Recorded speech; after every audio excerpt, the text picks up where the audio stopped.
সুহান রিজওয়ান। এখন পুরো জাতির দৃষ্টি মুশফিকুর রহিমের দিকে। ব্যবসা বাণিজ্যের খবর।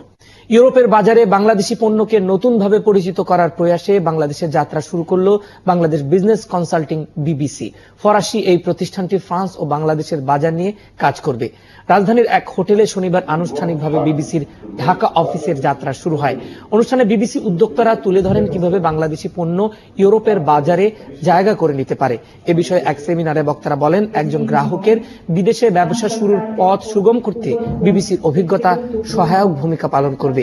এতে করে বৈশ্বিক ব্যবসা ও সম্পর্ক উন্নয়নে নতুন দিগন্তের সূচনা হবে। বিবিসি প্রচলিত ব্যবসায়িক পরিবেশ এবং সুনিশ্চিত পেশাদারী অভিজ্ঞতাকে কাজে লাগিয়ে বিদেশে বাংলাদেশের ইতিবাচক ভাবমূর্তি গড়ে তুলতে চায়। শাহবাগের গণজাগরণ মঞ্চের প্রতি সংহতি জানিয়ে প্রচারে নামল পশ্চিমবঙ্গের লিটল ম্যাগাজিন প্রকাশক এবং গণনাট্য সংস্থা। রোববার বিকেলে কলকাতার উত্তর 24 পরগনার বারাসাত রেল স্টেশন সংলগ্ন ফুটপাথে শাহবাগের প্রতি সংহতি জানিয়ে